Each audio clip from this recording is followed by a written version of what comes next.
नमस्कार, स्वागत है बच्चों एक बार फिर से सभी का सीडीपी की इस क्लास में। और आज हम बात करने वाले हैं मनोविज्ञान की विधियां। ठीक है, मेथड्स ऑफ साइकोलॉजी।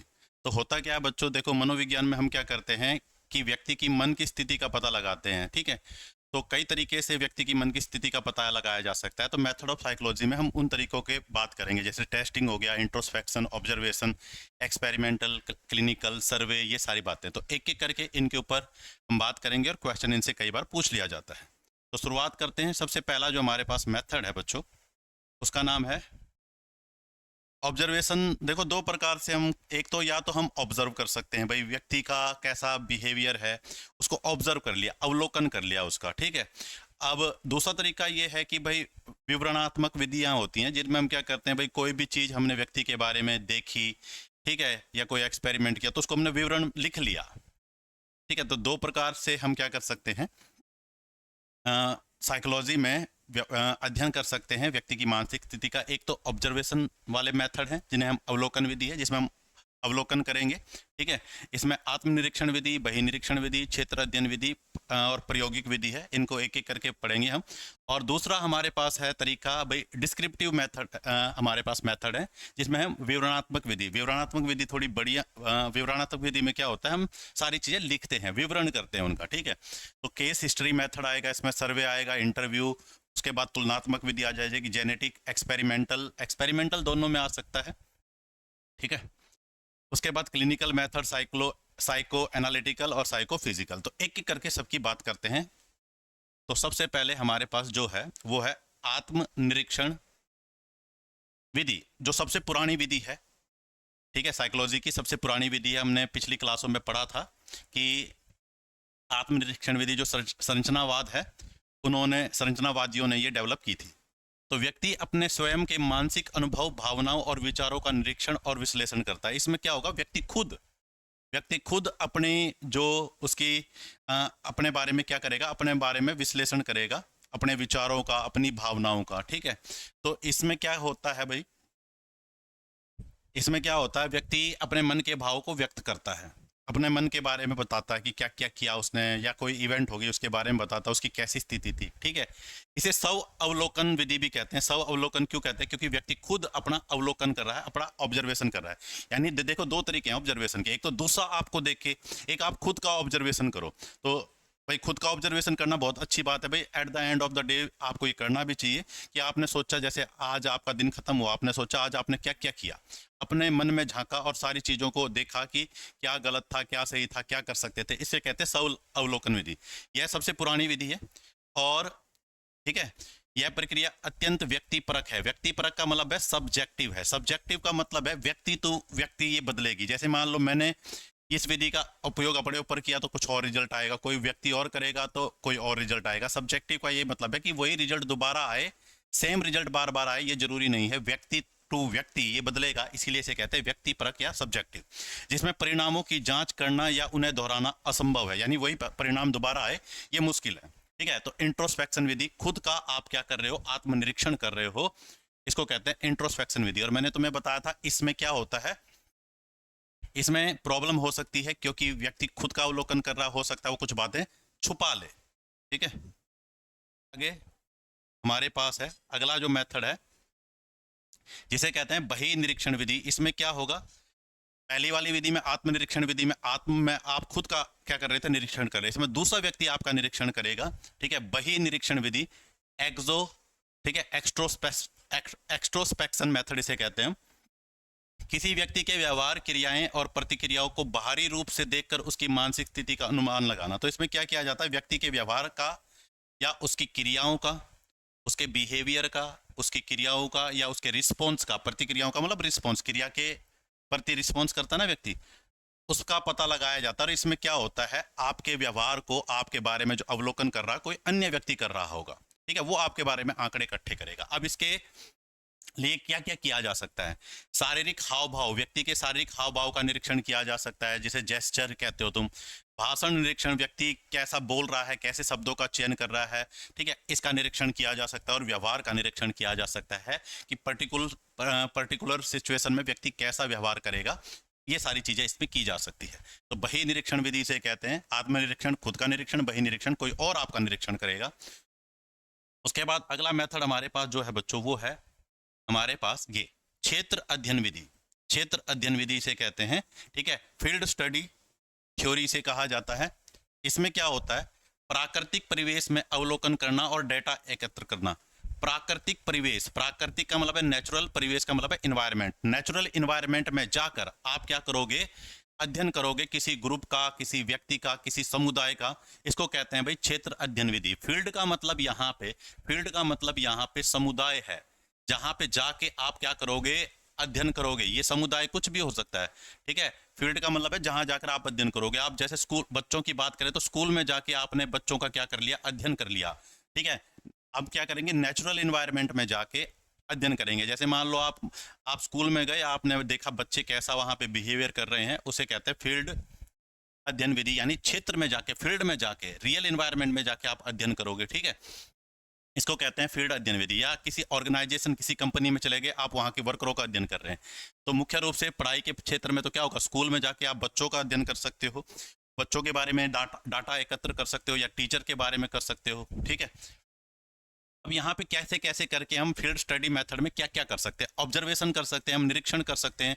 हम मान लो स्कूल में गए, हमने देखा बच्चों को, केवल ऑब्जर्व किया, देखा वो क्या क्या कर रहे हैं, कैसे खेल रहे हैं, पढ़ाई करते समय क्या कर रहे हैं, ऑब्जर्वेशन कर सकते हैं। साक्षात्कार कर सकते हैं, हम इंटरव्यू, हम क्या कर सकते हैं, क्वेश्चन पूछ सकते हैं, बच्चों से पूछ सकते हैं, टीचर से पूछ सकते हैं, ये सारी बातें क्वेश्चन पूछ सकते हैं उनसे। सर्वेक्षण कर सकते हैं, सर्वे कर सकते हैं, ठीक है। तो सर्वे भी इसमें किया जा सकता है। सर्वे का मतलब क्या है, सर्वे का मतलब क्या है कि जैसे बच्चों से पूछ सकते हैं कि भाई, जैसे आपने बच्चों का सर्वे कर लिया कि भाई बताओ आपका फेवरेट सब्जेक्ट कौन सा है, तो बच्चों को अलग अलग ऑप्शन दे दिया, भाई हिंदी, इंग्लिश, मैथ, ऐसे करके सर्वे कर सकते हैं। किसी भी प्रकार का सर्वे हो सकता है आपका। और समूह चर्चा, समूह चर्चा का मतलब है आपने समूह में चर्चा कर ली, जैसे आपने सभी बच्चों को बुलाया और समूह में चर्चा कर ली, बताओ भाई आपको स्कूल में क्या क्या फैसिलिटी मिलती है, क्या आपको खेल खिलाए जाते हैं, कौन सा आपका फेवरेट टीचर है, ऐसे करके समूह चर्चा की जा सकती है। और इसको कहते हैं क्षेत्र अध्ययन विधि। मेन क्या है कि आपको रियल एनवायरनमेंट में जाके क्या करना पड़ेगा, अध्ययन करना पड़ेगा। और ये इन तरीकों से आप क्षेत्र अध्ययन विधि का यूज कर सकते हो।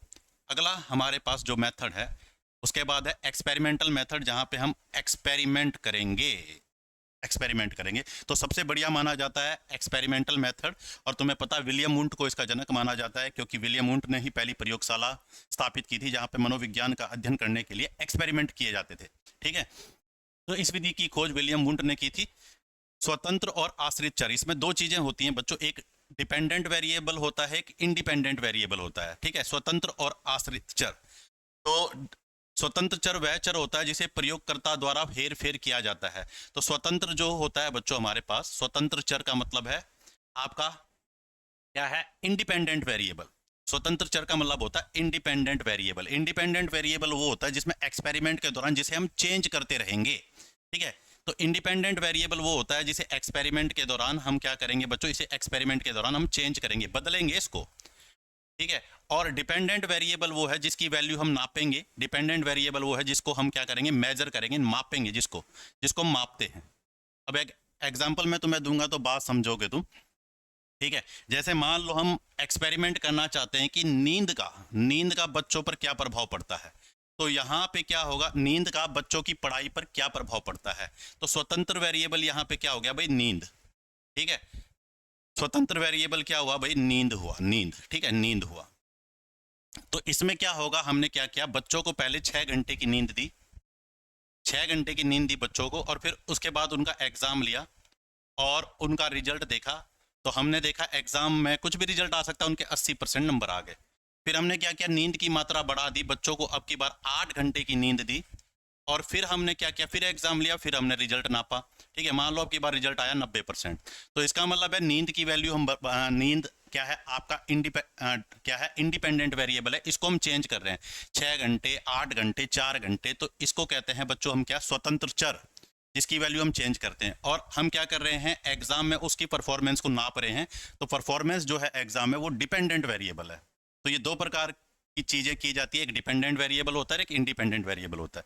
तो इंडिपेंडेंट वेरिएबल हम चेंज करेंगे, जैसे पहले कंडीशन ए ले ली भाई 6 घंटे की नींद, फिर कंडीशन बी ले ली फिर 8 घंटे की नींद, फिर इसका प्रभाव देखा, इन्फ्लुएंस का मतलब प्रभाव, और फिर डिपेंडेंट वेरिएबल पर यानी रिजल्ट के ऊपर हमने प्रभाव देखा क्या पड़ा। ठीक है, तो कुछ भी हो सकता है, जैसे हमने देखा भाई जो बच्चे आउटडोर गेम खेलते हैं 1 घंटे तक खेलते हैं, पढ़ाई पर क्या प्रभाव पड़ा, 2 घंटे तक खेलते हैं उनकी पढ़ाई पर क्या प्रभाव पड़ रहा। तो इस प्रकार से हम एक्सपेरिमेंट करेंगे, एक्सपेरिमेंट करेंगे, या हम ऐसे भी एक्सपेरिमेंट कर सकते हैं। यहाँ तो हमने क्या किया, बच्चों को 6 घंटे की नींद दी, बच्चों को 8 घंटे की, एक ही ग्रुप को, हम ग्रुप अलग अलग भी कर सकते हैं, या हमने 2 ग्रुप बना लिए, एक ग्रुप के बच्चों को 6 घंटे तक नींद दी, एक ग्रुप के बच्चों को 8 घंटे तक नींद दी, दोनों का सेम हमने एग्जाम लिया, देखा किसकी परफॉर्मेंस बेटर आ रही है। तो एक्सपेरिमेंट करेंगे कुछ ना कुछ हम। ठीक है, तो एक्सपेरिमेंटल मेथड को बहुत बढ़िया माना जाता है और विलियम वुंड इसके जनक हैं। मेरे ख्याल से बात आप समझ गए होंगे। अगला जो हमारे पास मेथड है बच्चों, उसका नाम है केस हिस्ट्री मेथड।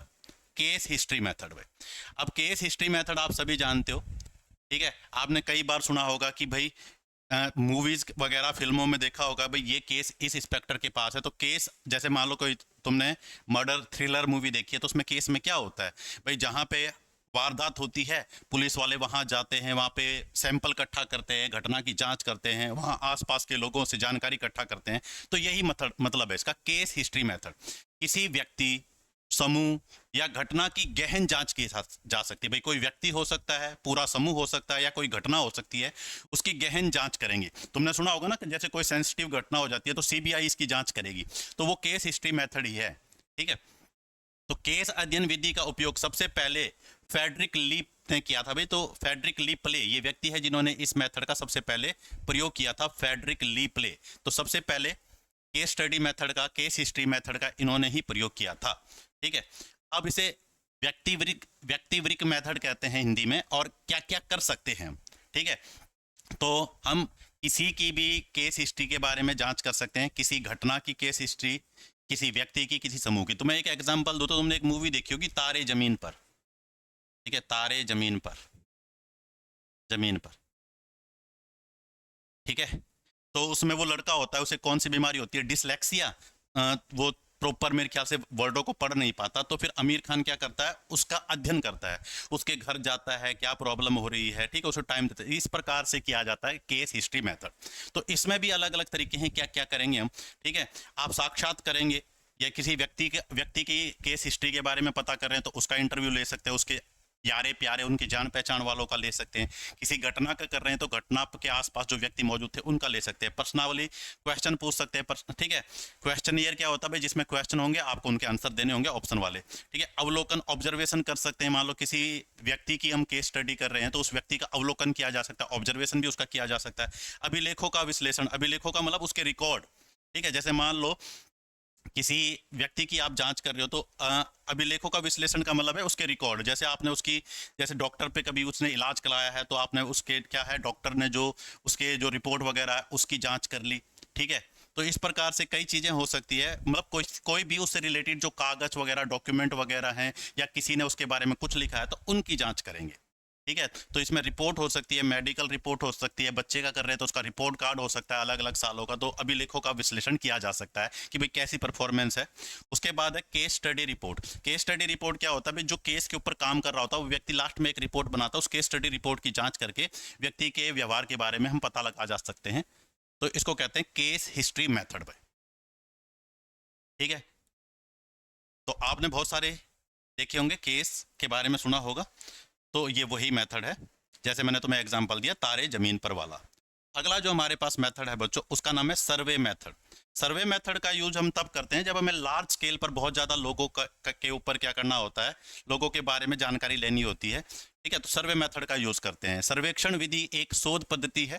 ठीक है, एक्सपेरिमेंटल विधि है ये एक प्रकार से, ये जिसका उपयोग किसी विशिष्ट जनसंख्या के बारे में जानकारी एकत्र करने के लिए, भाई कोई हमारे पास पर्टिकुलर ग्रुप है उसके बारे में जानकारी इकट्ठी करनी है तो आप सर्वेक्षण कर सकते हो। जैसे तुमने कई बार देखा होगा कि कोई प्रोडक्ट है कंपनी का, जैसे प्रोडक्ट है कंपनी का, मान लो कंपनी एक नया प्रोडक्ट क्या कर रही है, लॉन्च कर रही है। कोई भी प्रोडक्ट लॉन्च हो सकता है, जैसे मान लो कंपनी एक नया टीवी लॉन्च कर रही है तो व्यक्ति कंपनी को टीवी बेचना है तो वो बहुत बड़े ग्रुप के ऊपर सर्वेक्षण कर सकती है। सर्वेक्षण करने के लिए ऑनलाइन सर्वेक्षण भी किया जा सकता है, ऑफलाइन। तो सर्वेक्षण कैसे किया जा सकता है? अगर आपको अपने टीवी प्रोडक्ट को बेचने के लिए सर्वेक्षण करना है तो आप ये देखना चाहते हो कि भाई कितने घरों में टीवी है, कौन सा टीवी यूज़ करते हैं वो, ठीक है, और कितनी देर तक टीवी देखते हैं। तो इस प्रकार के क्वेश्चन हो सकते हैं सर्वेक्षण में। तो सर्वेक्षण में हम क्या किया जाता है, आंकड़े इकट्ठे किए जा सकते हैं, आंकड़े की इकट्ठे किए जा सकते हैं। जैसे जनगणना करते हैं ना, वो भी एक प्रकार का सर्वेक्षण है।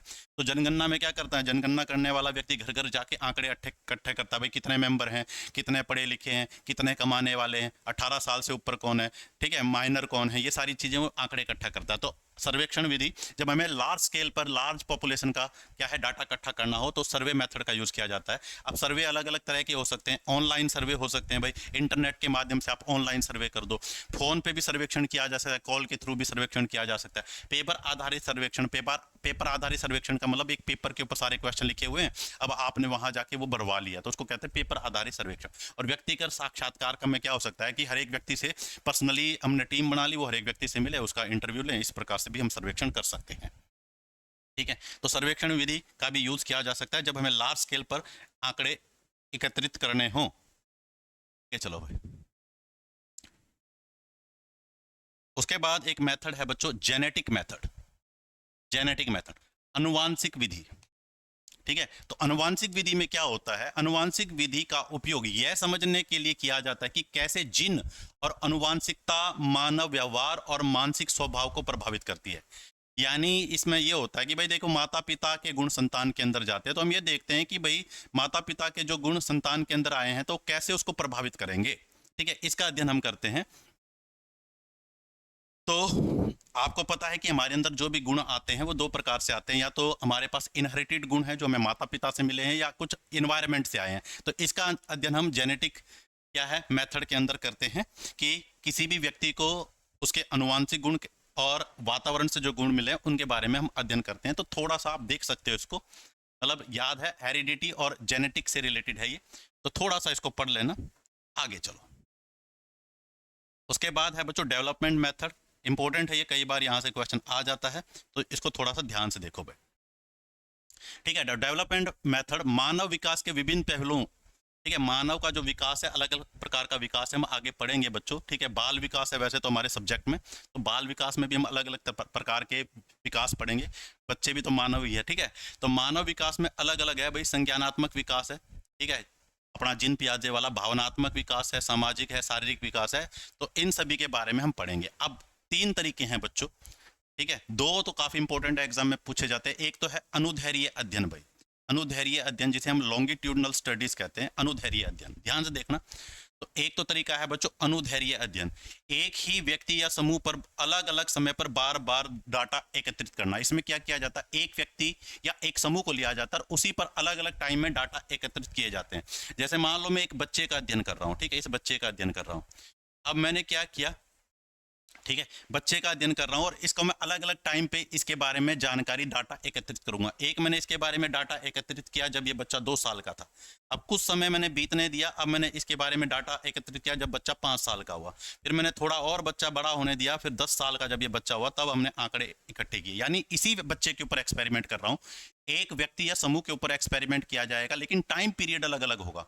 एक मैंने 2 साल में इसके बारे में डाटा इकट्ठा करा, एक 5 साल में किया, एक 10 साल में। इसे कहते हैं अनुधैर्य अध्ययन, ठीक है। तो अनुधैर्य अध्ययन में क्या होगा बच्चों, टाइम ज्यादा लगेगा, टाइम ज्यादा लगेगा, क्योंकि हम क्या कर रहे हैं, एक ही ग्रुप के ऊपर स्टडी कर रहे हैं और अलग अलग टाइम पे कर रहे हैं, इसलिए इसमें टाइम ज्यादा लगता है। तो समय इस विधि में ज्यादा लगता है, समय ज्यादा लगता है, समय ज्यादा लगता है, समय क्या लगेगा, ज्यादा लगेगा। इसे कहते हैं बच्चों अनुधैर्य अध्ययन। बात समझ गए आप। उसके बाद नेक्स्ट क्या होता है हमारे पास, अनुधैर्य का उल्टा होता है, जहां पे हम क्या करेंगे, अगला मेथड जो हमारे पास है उस मेथड का नाम है बच्चों आपका अनुप्रस्थ काट अध्ययन। अनुप्रस्थ, पहले था अनुधैर्य, अब है बच्चों अनुप्रस्थ। तो अनुप्रस्थ काट अध्ययन के अंदर क्या होगा, ठीक है, अनुप्रस्थ काट अध्ययन, cross section studies. Cross section studies, विभिन्न आयु समूह के लोगों पर एक ही समय पर डाटा एकत्रित किया जाएगा। इसमें क्या होगा, एक ही समय पर हम डाटा एकत्रित करेंगे लेकिन अलग अलग लोगों की। जैसे मान लो आज मैं डाटा इकट्ठा कर रहा हूं, तो पहले मैंने क्या किया, कुछ बच्चों के ऊपर अध्ययन किया, स्कूल के बच्चों के ऊपर अध्ययन किया मैंने उस, और ठीक है, स्कूल के बच्चों के ऊपर अध्ययन किया, फिर मैं पार्क में चला गया, वहाँ के लोगों का डाटा मैं इकट्ठा किया, फिर मैं किसी समुदाय हॉस्पिटल में चला गया, वहाँ के लोगों का डाटा किया। एक ही समय पे मैं अध्ययन कर रहा हूँ। ठीक है, पहले मैंने बच्चों के ऊपर, फिर मैंने पार्क में जो व्यक्ति घूम रहे थे उनके ऊपर अध्ययन किया, फिर हॉस्पिटल के लोगों के ऊपर वहाँ से डाटा एकत्रित किया एक ही समय पर। ठीक है, तो इसमें समय कम लगेगा, समय कम लगेगा। तो दोनों इंपॉर्टेंट है बच्चों, अनुधैर्य भी और अनुप्रस्थ भी। तो अनुधैर्य में क्या है, समय ज़्यादा लगता है, एक ही व्यक्ति या एक ही समूह के ऊपर अध्ययन करेंगे, समय अलग अलग होगा। और अनुप्रस्थ में क्या होगा, एक ही समय पर अध्ययन करेंगे लेकिन अलग अलग ग्रुप के लोगों के ऊपर अध्ययन करेंगे, तो इसमें समय कम लगता है अनुप्रस्थ काट विधि में। और अनुधैर्य में क्या लगता है बच्चों, ज़्यादा समय लगता है, क्योंकि वहां पे एक ही ग्रुप के ऊपर हम क्या करेंगे, अध्ययन करेंगे। ठीक है, उसके बाद है भाई सह संबंधात्मक अध्ययन। ठीक है, कोरिलेशन में स्टडी से कहते हैं, सह संबंध हम इसमें देखेंगे भाई। ठीक है, कोरिलेशन विधि, दो या दो से अधिक चरों के बीच में संबंध की जांच करना लेकिन कारण प्रभाव स्थापित नहीं करना। दो या दो से अधिक वेरिएबल है, ठीक है, उनके बीच में हमें क्या करना बच्चों, संबंध जांच करना। ठीक है, लेकिन उसका कारण क्या है, इफेक्ट क्या है, ये नहीं देखेंगे। अब यहाँ तीन प्रकार के संबंध हो सकते हैं, सकारात्मक संबंध हो सकता है, नकारात्मक संबंध हो सकता है और शून्य संबंध हो सकता है। सकारात्मक संबंध का मतलब है जब एक वेरिएबल का दूसरे वेरिएबल पे पॉजिटिव प्रभाव पड़ेगा। नकारात्मक कब होगा, जब एक वेरिएबल का दूसरे पे नेगेटिव प्रभाव पड़ेगा। और हमारे पास शून्य सह संबंध कब होगा, जब किसी कोई प्रभाव नहीं पड़ेगा, उसे कहेंगे शून्य। ठीक है, जब दोनों चर एक ही दिशा में बदलते हैं तो इसे कहते हैं सकारात्मक प्रभाव। सकारात्मक प्रभाव, ठीक है, जैसे हमने देखा कि भाई अपने बच्चों को, जैसे मैं तुम्हें एग्जांपल दूं, सकारात्मक प्रभाव का क्या मतलब हुआ कि भाई अगर हम बच्चों को टीवी देखने दें, ठीक है, बच्चों को टीवी देखने दें तो उनका पढ़ाई में मन अच्छा लगता है। भाई बच्चों को हमने टीवी देखने दिया तो पढ़ाई में मन अच्छा लगेगा, बच्चों को हम टीवी ना देखने देते तो उनका पढ़ाई में मन नहीं लगेगा, तो इसे कहेंगे सकारात्मक प्रभाव। ठीक है, टीवी जब बच्चों को ज़्यादा देखने दिया, सही देखने दिया, ज़्यादा का मतलब ये नहीं कि पूरे दिन टीवी देखने दिया, तो टीवी देखने दिया आपने तो उनका मन अच्छा खुश रहा, तो ये प्रभाव पड़ा। ठीक है, पॉजिटिव इफेक्ट है। या आपने भाई बच्चों को आप घुमाने ले जाते हो पार्क वगैरह में, तो उनका पढ़ाई पे प्रभाव ज़्यादा अच्छी तरह से वो मन लगा के पढ़ सकते हैं, तो इसको कहते हैं सकारात्मक। ठीक है, एक वेरिएबल बढ़ेगा, दूसरा वेरिएबल भी बढ़ेगा, एक वेरिएबल घटेगा, दूसरा भी घटेगा, दोनों एक ही दिशा में बदले, दोनों एक ही दिशा में बदलें, इसे कहते हैं बच्चों सकारात्मक सहसंबंध। ठीक है, पॉजिटिव कोरिलेशन इसे हम कहते हैं। ये बात आपको समझ आ गई भाई, एक चीज आपने चेंज की, एक चीज बढ़ाई तो दूसरी चीज भी बढ़ी। ठीक है, जैसे बच्चों को हमने क्या किया, ज्यादा फ्री छोड़ दिया, उन्हें घुमाने फिराने ले गए तो उन्होंने पढ़ाई में भी उनका ज्यादा मन लगा। यदि बच्चों को हमने एक घर के अंदर रखा, उन्हें घुमाने फिराने नहीं ले गए तो उनका पढ़ने में भी मन नहीं लगा। ठीक है, इसको कहते हैं सकारात्मक सहसंबंध भाई। नकारात्मक का मतलब क्या है, एक चर बढ़ाने पर दूसरा घटता है, एक चर बढ़ाने पर दूसरी चीज आपकी क्या हो जाए भाई, घट जाए। ठीक है, एक चर बढ़ाने पर दूसरी चीज, मतलब एक वेरिएबल को आप बढ़ाओगे तो दूसरा घटेगा। जैसे मान लो आप बच्चों को डांटते हो, ठीक है, बच्चों को आप डांटते जैसे आप बच्चों को डांट रहे हो तो वो पढ़ाई कम करेंगे, और जितना ज्यादा डांटोगे पढ़ाई उतनी ही कम हो जाएगी, तो इसे कहेंगे नकारात्मक सहसंबंध। ठीक है, डांट की मात्रा आपने बढ़ाई, दंड की मात्रा बढ़ाई, तो बच्चों ने क्या किया, पढ़ाई करनी कम कर दी, क्योंकि बच्चे उसके प्रति क्या है, रिस्पॉन्स करना बंद कर देंगे। तो एक चीज बढ़ाओगे दूसरी चीज घटेगी, इसे कहेंगे बच्चों नेगेटिव कोरिलेशन। ठीक है, तो बच्चों को डांटा जाता है, वो हालांकि उल्टा भी हो सकता है, कई बार री की तरह भी काम करता है दंड। मतलब कुछ बच्चे ऐसे हैं कि हमने उन्हें डांटा तो देखा कि भाई उनका वो पढ़ ही नहीं रहे हैं, और अगर आपने और डांटा, फटकारा, उन्हें और दंड दिया तो उन्होंने बिल्कुल पढ़ना बंद कर दिया। यानी जैसे ही आप दंड बढ़ा रहे हो पढ़ाई कम हो रही है, तो इसे कहेंगे नकारात्मक सहसंबंध। ठीक है, उसके बाद शून्य सहसंबंध, यानी एक चर का दूसरे चर पर कोई प्रभाव नहीं पड़ता। जैसे मान लो आपका बच्चा बाहर खेलने जाता है, पार्क में खेलने जाता है, और पार्क में खेलने पर उसकी पढ़ाई पर कोई प्रभाव नहीं पड़ रहा है। पार्क में खेलने जाता है तब भी वो उतनी ही पढ़ाई कर रहा है, नहीं जाता तब भी उतनी पढ़ाई कर रहा है। यानी एक चीज का दूसरी चीज पर कोई भी प्रभाव नहीं पड़ रहा है, इसको कहते हैं नकारात्मक कोरिलेशन। ठीक है, तो ये तीन विधियां मैंने तुम्हें बता दी, इनमें अनुप्रस्थ और अनुधैर्य काफी इंपॉर्टेंट है और कई बार एग्जाम में पूछी जाती है। आगे हमारे पास आ गए भाई, अगला है क्लिनिकल मेथड। क्लिनिकल मेथड में क्या होगा भाई, इसमें हम किसी समस्या का निदान करेंगे, उपचार करेंगे, इलाज करेंगे। ठीक है, ऐसी प्रक्रिया है जिसका उपयोग व्यक्तियों जिसका उपयोग व्यक्तियों की मानसिक स्वास्थ्य और व्यवहार संबंधी समस्याओं का अध्ययन, निदान और उपचार करने के लिए किया जाता है। ठीक है, जो मानसिक समस्याएं हैं उनका इलाज, उपचार वगैरह किया जाएगा। ठीक है, अब मनुष्य के अंदर कई प्रकार की समस्याएं हो सकती है भाई। चिंता विकार, चिंता है व्यक्ति को, अवसाद, डिप्रेशन, भाई गम में चला गया। ठीक है, गम भुलाने के लिए मैं तो जिए जाऊंगा, गम में चला गया। ठीक है, मनोविकृति का क्या मतलब होता है भाई? मन के अंदर उसकी प्रॉब्लम आ गई। मनोविकृति का मतलब क्या होता है कि कई बार व्यक्ति वास्तविक दुनिया को छोड़कर काल्पनिक दुनिया में जीना शुरू कर देता है। काल्पनिक दुनिया में जीना शुरू कर देता है, काल्पनिक दुनिया में। जैसे मान लो एक व्यक्ति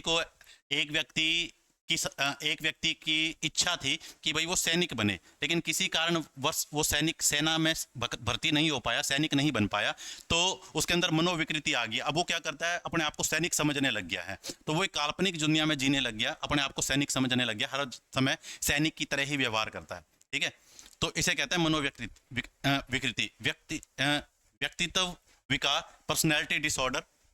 ठीक है, पर्सनैलिटी डिसऑर्डर भी हो सकता है व्यक्ति को। उसके बाद व्यसन, किसी की लत लग गई, व्यक्ति को आदत पड़ गई, जैसे स्मोकिंग, ठीक है, ड्रिंकिंग वगैरह, किसी चीज़ की लत लग गई। सीखने की अक्षमता, सीखने में उसे लर्निंग डिसेबिलिटी आ गई। ठीक है, डिसलेक्सिया, कैलकुलेसिया, ऐसी बीमारियां हो गई। तो इन सभी की प्रॉब्लम को क्या करने के लिए, इलाज करने के लिए क्लिनिकल मेथड का यूज़ किया जाता है।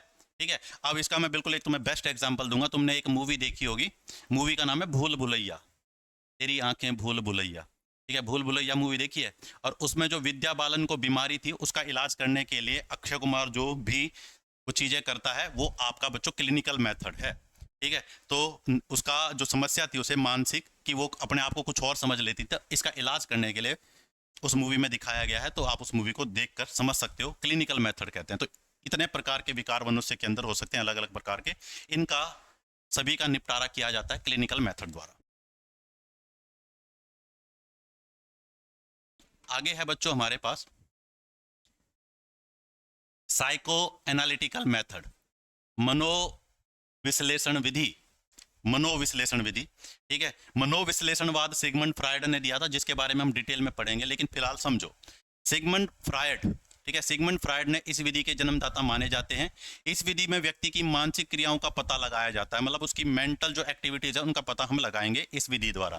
ठीक है, अब सिगमंड फ्रायड ने मानसिक अवस्थाओं को 3 भागों में बांटा है। एक उसने कहा भाई चेतन मन, एक कहा है अर्ध चेतन मन, और एक कहा है अचेतन मन। इस विधि में व्यक्ति के अचेतन मन पर ज्यादा, अचेतन मन के ऊपर ज़्यादा फोकस किया जाता है, क्योंकि सिगमंड फ्रायड मानते हैं कि हमारा 90% जो मन होता है वो अचेतन मन होता है। ठीक है, और व्यक्ति, इसका मुख्य ध्यान अचेतन मन पर है भाई, मुख्य ध्यान किस पर है, अचेतन मन पर है। और यह मानता है कि बचपन के अनुभव और अचेतन इच्छाएं व्यक्ति के व्यवहार को प्रभावित करती हैं। यहाँ पे सिगमंड फ्रायड ने क्या कहा था कि हमारा जो मन होता है ना, उसे 3 भागों में बांटा गया है, एक चेतन मन, एक अर्धचेतन मन और अचेतन मन। और 90% जो हमारा मन है वो क्या होता है, अचेतन मन होता है। तो हमारी कोई इच्छाएं हैं, अगर हम उन्हें दबा लेते हैं तो वो इच्छाएं अचेतन मन में चली जाती है और उसके अनुरूप व्यक्ति व्यवहार करता है। ठीक है, इसलिए इसमें अचेतन मन पर फोकस किया जाता है व्यक्ति की मानसिक स्थिति का पता लगाने के लिए। और अगर उसके अंदर किसी प्रकार का मानसिक विकार है तो उसके अचेतन मन में जो यादें हैं, जो भावनाएं हैं, उनका पता लगाया जाता है इस विधि में, मनोविश्लेषण विश्लेषण आपकी जो ये विधि है।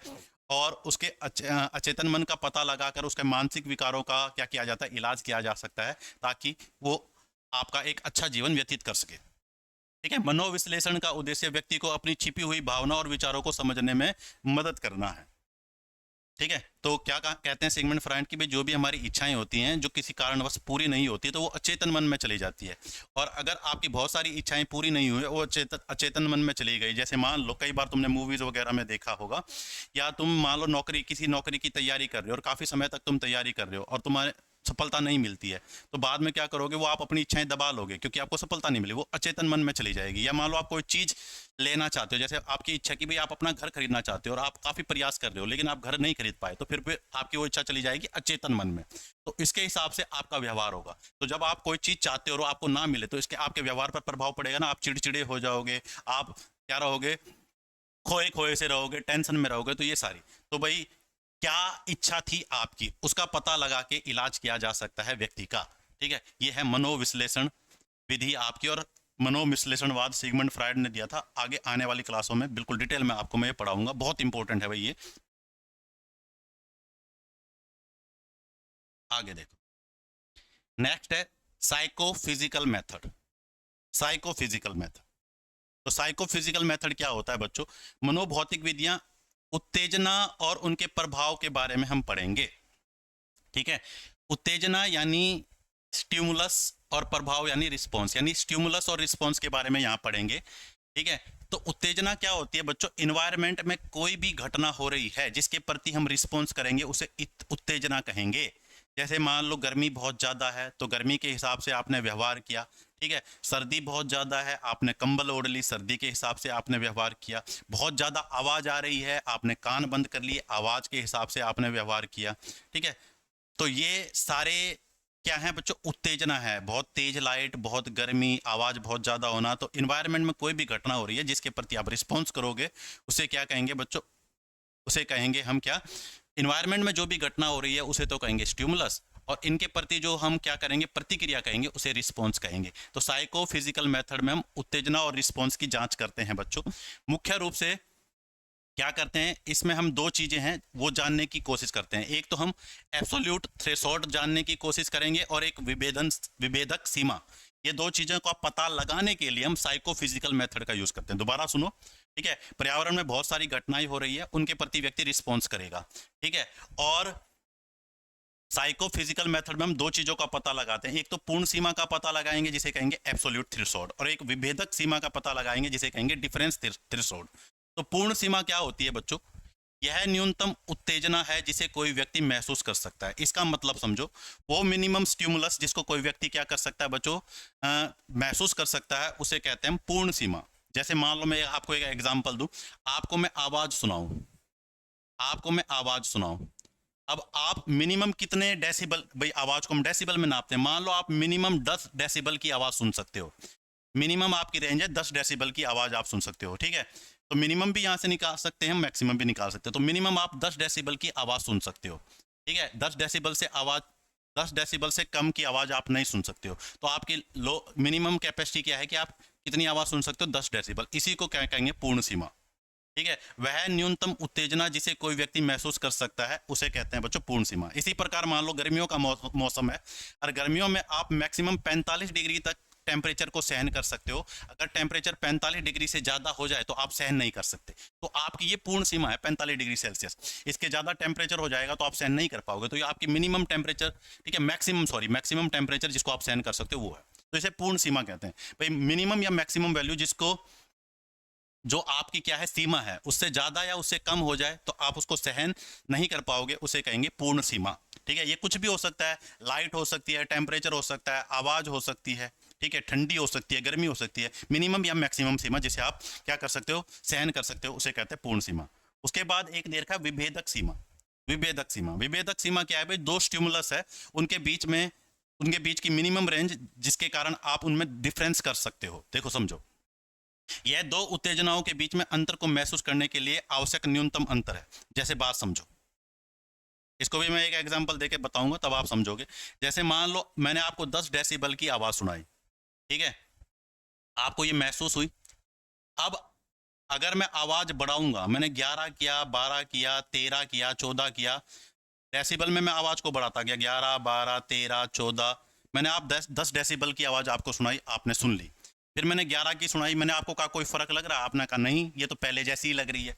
फिर मैंने आपको 12 डेसिबल की सुनाई, मैंने कहा आपको कोई फर्क लग रहा है? आपने कहा नहीं, ये भी पहले जैसी ही लग रही है। फिर मैंने 13 डेसिबल की सुनाई, फिर भी आपको कोई प्रभाव नहीं, फर्क नहीं लगा। फिर 14 डेसिबल की सुनाई, फिर भी आपको कोई फर्क नहीं लगा।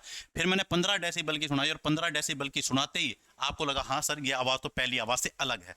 तो ये देखो, ये मिनिमम रेंज है। जब आप 5 डेसिबल आवाज बढ़ा रहे हो तभी आप उनमें भेद कर रहे हो। 1-2 डेसिबल आवाज बढ़ाने से आप उनमें भेद नहीं कर पा रहे हो। ठीक है, तो इसको कहते हैं बच्चों क्या? विभेदक सीमा। या एक बच्चे को जैसे मैं तुम्हें क्या करूं भाई, सर्कल दिखाऊं। ठीक है, बच्चे को पता है भाई ये सर्कल है, तो मैंने बच्चे को कहा सर ये क्या है? सर्कल। मैंने इसका थोड़ा सा इसको क्या कह दिया, अभी भी बच्चे ने कहा सर ये सर्कल ही है। फिर मैंने इसको थोड़ा और चेंज कर दिया, अभी भी बच्चे ने कहा ये सर्कल है। अब मैंने इसको चेंज करके यहाँ ऐसा कर दिया, अब बच्चे ने कहा सर्कल नहीं है सर, ये स्क्वायर है। तो देखो यहाँ थोड़ा थोड़ा मैं चेंज करता रहा, लेकिन बच्चे को अभी भी ये सर्कल लगा, ये भी सर्कल लगा, लेकिन यहाँ करते ही बच्चे को चेंज का पता चला। इसको कहते हैं विभेदक सीमा। ठीक है, यानी आप स्टिमुलस बदल रहे हो और कहाँ पे जाके आपको उनमें चेंज क्या होगा, महसूस कर पाओगे, उसे कहते हैं विभेदक सीमा। ठीक है, तो इन दोनों का पता लगाने के लिए हम साइको फिजिकल मेथड का यूज करते हैं। अब देखते हैं बच्चों कौन कौन से तरीके हैं। तो तीन विधियां हैं बच्चों यहाँ मुख्य रूप से। एक तो है स्थिर उत्तेजना विधि, स्थिर उत्तेजना विधि बच्चों, जिसे कहते हैं method of constant stimuli, constant stimuli. इसमें क्या करते हैं बच्चों, हम इस मेथड में हम क्या करते हैं, पहले जो स्टिमुलस होता है, जो हमारी उत्तेजना होती है, उनका हम एक सेट बना लेते हैं, उनको बदलते नहीं हैं। जैसे मान लो मैं एक व्यक्ति के ऊपर क्या कर रहा हूं बच्चों, एक्सपेरिमेंट कर रहा हूं और मैं उसे आवाज़ सुनाना चाहता हूं, आवाज़ वाला ये हम एग्जांपल ले रहे हैं। तो पहले मैंने ये डिसाइड कर लिया कौन कौन सी आवाज़ सुनाऊंगा। मैंने डिसाइड कर दिया एक तो 10 डेसिबल की सुनाऊंगा, एक 20 डेसिबल की सुनाऊंगा उसे, एक 30 डेसिबल की सुनाऊंगा, एक 40 डेसिबल की सुनाऊंगा और एक 50 डेसिबल की सुनाऊंगा। ये 5 मैंने डिसाइड कर लिया। अब ये कांस्टेंट रहेंगी, मैं अपना जो स्टिमुलस का जो सेट है उसको चेंज नहीं करूंगा। ये 5 ही आवाज़ सुनाऊंगा, 10, 20, 30, 40, 50। और आवाज़ सुनाने के बाद उसका रिस्पॉन्स क्या करूंगा, रिकॉर्ड करूंगा। इसे कहते हैं बच्चों method of constant stimuli. Constant का मतलब है जो हमारे पास स्टिमुली के जो स्टिमुलस के जो सेट हैं वो पहले ही डिसाइड कर लिए जाते हैं, कांस्टेंट होते हैं बच्चों। ठीक है, ये नहीं कि अब ये 5 मैंने डिसाइड कर लिया ना तो कांस्टेंट हो गए, इनके अलावा और कोई आवाज़ नहीं सुनाऊंगा। अब मैं रैंडमली सुनाऊंगा। पहले मान लो मैंने व्यक्ति को 10 डेसिबल की आवाज़ सुनाई और उससे पूछा भाई आपको कैसी सुनाई दी या नहीं सुनाई दी, यस और नो, मैंने रिकॉर्ड कर ली। उसके बाद 10 के बाद 20 नहीं सुनाऊंगा, रैंडमली सुनाऊंगा। ठीक है, उसके बाद मैंने मान लो मैंने उसे 40 डेसिबल की आवाज़ सुनाई, फिर मैंने उसका रिकॉर्ड, फिर मैंने उसकी क्या किया बच्चों, जो प्रतिक्रिया है वो रिकॉर्ड कर ली। फिर मैंने उसको 30 डेसिबल की सुनाई, फिर मैंने उसे 50 डेसिबल की, यानी इनको बदल बदल के सुनाऊंगा। ठीक है, असेंडिंग या डिसेंडिंग ऑर्डर में नहीं सुनाऊंगा, बदल बदल के सुनाऊंगा। अगर मैं लगातार असेंडिंग और लगातार डिसेंडिंग ऑर्डर में सुनाऊंगा तो अंदाजा लगा लेगा व्यक्ति।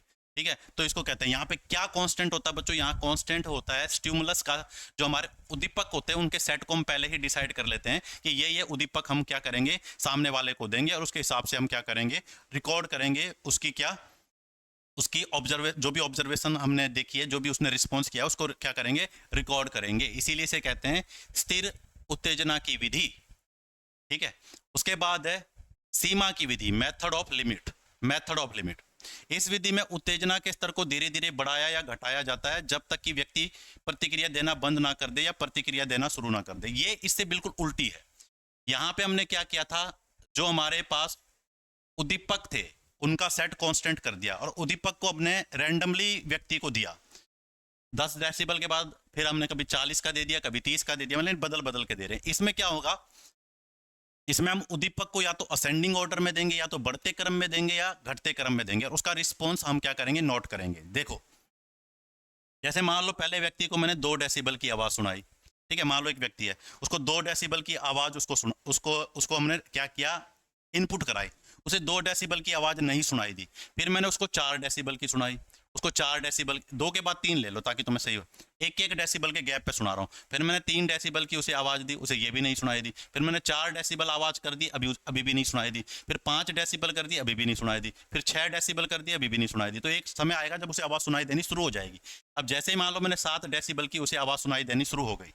ठीक है, तो इस मेथड को कहते हैं बच्चों सीमा विधि। हम देखते हैं कि भाई मैक्सिमम सीमा क्या है, मैक्सिमम रेंज क्या है, मैक्सिमम आवाज़ की बात करें तो मैक्सिमम कितनी आवाज़ सुन सकता है, मिनिमम कितनी आवाज़ सुन सकता है। आवाज़ में केवल एक एग्जांपल लेके कर रहा हूँ, कुछ भी हो सकता है।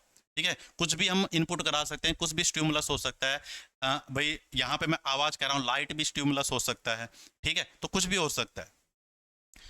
तो या तो हम क्या करेंगे बच्चों, उत्तेजना को या तो धीरे धीरे बढ़ाएंगे या धीरे धीरे घटाएंगे। यहाँ हम क्या कर रहे थे, उत्तेजना का सेट तो निश्चित था लेकिन रैंडमली दे रहे थे, इंक्रीजिंग और डिक्रीजिंग ऑर्डर में नहीं दे रहे थे, लेकिन यहाँ एक इंक्रीजिंग और डिक्रीजिंग ऑर्डर में देंगे ताकि हम किसका पता लगा सके, सीमा का पता लगा सके। ठीक है, सीमा क्या होती है मैंने बता दिया था, मिनिमम या मैक्सिमम रेंज को हम सीमा कहते हैं बच्चों। उसके बाद है समायोजन की विधि, समायोजन मेथड ऑफ एडजस्टमेंट। समायोजन की विधि क्या होता है, इसमें जिस व्यक्ति के ऊपर हम एक्सपेरिमेंट कर रहे हैं वो अपने हिसाब से क्या करता है, चीज़ों को समायोजित करेगा, उत्तेजना अपने हिसाब से देगा। ठीक है, यहाँ तो उत्तेजना हम दे रहे थे 2 डेसिबल 3 डेसिबल। समायोजन विधि में क्या होगा बच्चों, जिसके ऊपर हम एक्सपेरिमेंट कर रहे हैं, जिस व्यक्ति को मान लो मैं आपको आवाज़ सुना रहा हूँ तो मैं आप अपने हिसाब से इनपुट दो और फिर क्या करेंगे, हम उत्तेजना को रिकॉर्ड कर लेंगे। ठीक है, उत्तेजना का जो रिस्पॉन्स होगा उसको रिकॉर्ड कर देंगे। इस विधि में व्यक्ति स्वयं उत्तेजना के स्तर को समायोजित करता है जब तक कि वह एक निश्चित मानक के बराबर ना हो जाए। जैसे मान लो, एक सिंपल सा एग्जांपल दूंगा, जैसे मान लो आप टीवी है और टीवी में आपने रिमोट से आवाज़ कर रहे हो। ठीक है, तो आपने धीरे धीरे आवाज़ बढ़ानी शुरू कर दी रिमोट से। तो एक टाइम ऐसा आएगा आपको लगेगा आवाज़ सही है, इससे ज़्यादा नहीं होनी चाहिए, तो आपने वहीं पे आवाज़ एक लिमिट तक, मान लो आपने वॉल्यूम बढ़ाया 10 12 15 20 25 30 35 40 50 50 वॉल्यूम हुआ। अब आपको लगता है यहाँ पे वॉल्यूम ठीक है, तो आपने यहाँ पे ओके कर दिया। तो आपने क्या किया बच्चों, उत्तेजना आपने अपने हिसाब से दी, आपने धीरे धीरे आवाज़ बढ़ाई। आप क्या थे, यूजर थे, आप खुद उत्तेजना को डिसाइड कर रहे हो।